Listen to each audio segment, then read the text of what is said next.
Merci d'avoir choisi Radio J ce matin pour débuter votre journée. Et c'est une affaire méconnue qui nous ramène aux années 1970, quelques mois après la prise d'otage des Jeux Olympiques de Munich et l'assassinat de 11 athlètes israéliens le 21 juillet 1973 à Lillehammer en Norvège. Un homme est éliminé par des agents du Mossad, convaincus qu'il s'agit du leader de l'organisation Septembre Noir, à l'origine de la prise d'otage des athlètes israéliens aux Jeux de Munich. Mais en fait, il s'agit d'une erreur. L'homme abattu n'est pas le leader de l'organisation terroriste, mais Ahmed Bouchiki, un serveur maroco-norvégien qui n'est autre que le frère de Chico Bouchiki, l'un des membres du groupe Gypsy Kings. Une grave erreur qui va ternir la réputation du Mossad pendant plusieurs années. L'affaire de Lillehammer, c'est donc notre dossier du jour ce matin avec vous, Christophe Darr. Et pour comprendre ce qui se passe dans cette ville de Norvège, Ilana, donc le 21 juillet 1973, comme vous l'avez dit, il faut d'abord revenir bien moins d'un an plus tôt à la sinistre et funeste date du 5 septembre 1972 à Munich. On est là en pleine nuit, les 4h50 du matin. 8 membres de l'organisation terroriste arabe palestinienne Septembre Noir, encagoulés, vêtus de survêtements pour se faire passer pour des sportifs et lourdement armés avec des sacs chargés de fusils d'assaut, de pistolets et de grenades, pénètrent dans le village olympique où d'ailleurs la sécurité était plutôt défaillante. Munich accueille ailleurs depuis quelques jours les fameux Jeux Olympiques d'été. Les terroristes pénètrent dans l'immeuble qui abrite les appartements utilisés par la délégation israélienne. Le juge de lutte israélien Yosef Gutfreud hurle « Attention, terroriste !» L'entraîneur de lutte Moshe Weinberg et un haltérophile Yosef Romano sont assassinés. 2 athlètes parviennent à s'échapper. Alors que des membres de la délégation réussissent à fuir ou se cachent dans l'immeuble, 9 toutefois sont donc pris en otage. Et il est important de rappeler leur nom, Yosef Gutfreud, je le disais. Les autres otages sont l'entraîneur de tir sportif Kehat Shor, l'entraîneur d'athlétisme Amit Surshapira, l'entraîneur d'escrime André Spitzer, l'entraîneur d'haltérophilie Yakov Springer, les lutteurs Eliezer Alfin et Mark Selavin et les haltérophiles David Mark Berger et Ziv Friedman. À 5h08 du matin, très exactement, les terroristes font parvenir aux policiers leurs revendications, la libération et le passage en Égypte de 236 terroristes palestiniens détenus en Israël, ainsi que 2 militants de la fraction terroriste Armée Rouge détenus en Allemagne.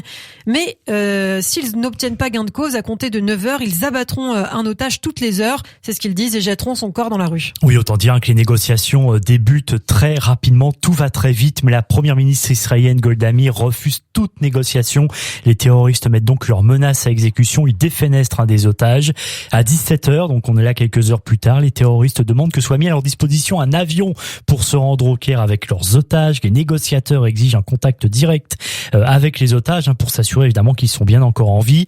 Le maire du village olympique parvient même à entrer quelques instants dans les appartements pour parler avec les otages israéliens. Il les découvre évidemment fatigués, résignés pour certains, s'attendant probablement à la mort, et aussi plusieurs d'entre eux encore vivants ont subi des sévices. Et dans la soirée du 5 septembre, les terroristes et les otages israéliens doivent monter dans un avion d'une base de l'OTAN. Une fusillade éclate alors entre des tireurs d'élite allemands et les terroristes. Les échanges de tirs vont durer plus d'1 heure. Et en fait, ce qui se passe, Ilana, c'est que les Allemands n'avaient pas prévu que le commando était si nombreux et si lourdement armés. Du coup, ils sont dépassés. Ils ne sont pas en mesure de sauver les otages israéliens pris effectivement dans ces échanges de tirs intenses. Et après minuit, les 8 otages sont assassinés par balle par 2 terroristes. Un policier allemand est également tué dans les échanges de tirs. Un terroriste est abattu. Ils seront 5 terroristes à être abattus. 3 autres sont arrêtés. La tentative donc de libération des otages israéliens a échoué. Les Allemands n'ont pas pu empêcher le massacre, faute d'anticipation et de préparation suffisante. Débute alors l'opération Colère de Dieu. Le Mossad cible pendant plusieurs mois des commanditaires du massacre de Munich, mais aussi des représentants de l'OLP, éliminés notamment en Italie, en France et au Liban. Mais le Mossad, Ilana, ne parvient pas à mettre la main sur le numéro 2 de l'OLP, Ali Hassan Salamé. On le surnomme le Prince Rouge. En fait, c'est le fils d'un commandant arabe de haut rang qui avait été tué lors de la guerre de 1948, lors de la création de l'État d'Israël. Il est d'ailleurs vu à cette époque comme le successeur potentiel de Yasser Arafat, le chef de l'OLP. Il est notamment connu pour un style de vie plutôt flambeur, de playboy, amateur, de belles voitures et de femmes. Salamé est le leader de l'organisation Septembre Noir. Il est responsable aussi de la Force 17. En clair, il est de par ses fonctions celui qui a planifié et organisé la prise d'otages. Mais le Mossad pense avoir trouvé sa trace en Norvège, plus précisément à Lillehammer, à moins de 200 km au nord d'Oslo, une ville touristique qui plaît aux amateurs de ski et de glisse. Et après une préparation minutieuse minutieuse qui a mobilisé, dites-vous, 15 membres du Mossad. Un homme est éliminé dans la soirée du 21 juillet 1973, en pleine rue. Il sortait du cinéma avec sa compagne. Il est devant chez lui et devant sa femme enceinte. Il est abattu de plusieurs balles après qu'un véhicule se soit arrêté à leur hauteur. Et le Mossad pense alors avoir éliminé Salamé, l'un des responsables du massacre de Munich et qui figure en tête de liste des ennemis à abattre.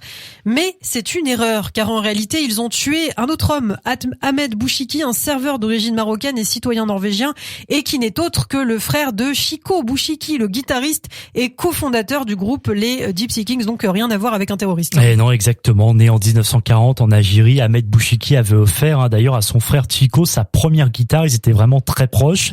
Et donc effectivement, Ahmed Bouchiki est arrivé quelques années plus tôt en Norvège. Il s'est marié. Cet homme avait malheureusement le malheur en fait de ressembler physiquement à la cible recherchée par le Mossad. Deux des agents du Mossad impliqués dans le meurtre de Bouchiki, Dan Hert et Marianne Gladnikov, avaient loué une voiture avec leur vrai nom. Ils sont alors arrêtés alors qu'ils se rendent à l'aéroport d'Oslo. Oui, les arrestations sont rapides effectivement quand on laisse autant de traces, si je puis dire. Ce qui d'ailleurs est assez étonnant pour des agents du Mossad. Après un interrogatoire, les deux agents vont d'ailleurs donner l'adresse de la maison où vivent les 4 autres agents impliqués directement dans l'assassinat. Lors du procès qui va suivre, les membres du Mossad impliqués ont été condamnés à des peines d'emprisonnement allant de 2 à 5 ans et demi de prison, mais ils seront pour la plupart rapidement relâchés. Il faut ajouter qu'en 1996, le gouvernement israélien versera une indemnité à la famille de Bouchiki, mais ne reconnaîtra jamais le crime commis 23 ans plus tôt. Et depuis l'assassinat de son frère Chico Bouchiki, le guitariste et cofondateur du groupe les Gypsy Kings va s'engager pour une paix au Proche-Orient. Et oui, c'est pour ça aussi que ça va l'influencer, on peut dire. Alors il dira dans une interview qu'il y avait quand même de la haine contre Israël pendant quelques années, ouais. Et puis finalement il a fait, on va dire, son chemin, un chemin plus apaisé. D'ailleurs, il sera envoyé spécial de l'UNESCO pour la paix au Proche-Orient. Et en 1994, Chico Bouchiki joue en Norvège devant Shimon Peres et Yasser Arafat pour marquer le premier anniversaire des accords de paix d'Oslo signés un an plus tôt. Étrange coïncidence quand on y repense, Ilana, que ça se passe en Norvège, la même où son frère avait été tué en 1973. Et j'ajoute d'ailleurs que les Gypsy Kings se sont produits souvent en Israël. Le 19 septembre 2001, par exemple, lors d'un concert du Festival pour la paix à l'occasion du Nouvel An juif, Chico Bouchiki chante devant 15 000 personnes. Et puis les Gypsy Kings se sont produits régulièrement et doivent d'ailleurs, bien sûr en fonction de la crise sanitaire, chanter 4 soirs en septembre. En 2016, Chico est décoré de la Légion d'honneur par François Hollande en faveur de son engagement pour la paix. C'est donc l'épilogue de cette incroyable bévue. Une question demeure toutefois, Christophe, ce qu'est devenu Ali Hassan Salamé, l'homme qui devait être éliminé par le Mossad en 1973. Oui, qu'est-il devenu ? Eh bien, en fait, tout se passe le 22 janvier 1979 à Beyrouth. Salamé quitte sa maison dans un convoi de 2 voitures et là, alors, explose une bombe avec 100 kilos d'explosifs. Les 4 gardes du corps de Salamé sont tués dans la déflagration. Lui-même est grièvement blessé. Il meurt à l'hôpital peu de temps après. D'ailleurs, j'ajoute qu'en septembre 2019, l'espion du Mossad à l'origine de l'élimination de Salamé, qu'on appellera l'agent D, évidemment on ne donne pas le nom, s'est exprimé pour la première fois à la télévision israélienne. Il avait raconté qu'avant de faire tuer Salamé, il avait été ami avec lui, ne respectant pas l'ordre clair qui lui avait donc été donné, celui de ne pas entrer en contact avec sa cible. Et puis il faut préciser pour terminer que l'opération Colère de Dieu a quand même aussi duré plusieurs années. Tout à fait. Le 15 janvier 1991, les 2 organisateurs du massacre de Munich sont éliminés par le Mossad, marquant la fin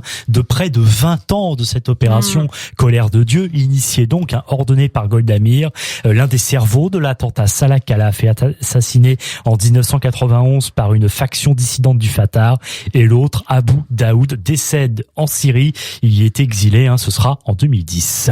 Merci Christophe Dard pour ce dossier consacré donc à l'affaire de Lillehammer, très intéressant également, alors que les Jeux Olympiques approchent à grands pas. Ils doivent se tenir vendredi. Et d'ailleurs, on l'apprenait hier, toute autre chose, mais le patron de Tokyo donc 2020 n'exclut pas une annulation de dernière minute à cause du coronavirus. Bon, en tout cas, on suivra tout ça parce que c'est vrai qu'il y a une augmentation des taux de Covid, depuis ce week-end. Donc, on s'inquiète un petit peu du côté du comité olympique. Merci beaucoup Christophe Dard, un billet que vous pouvez retrouver bien sûr en podcast sur notre site internet radioj.fr et en vidéo sur notre page YouTube.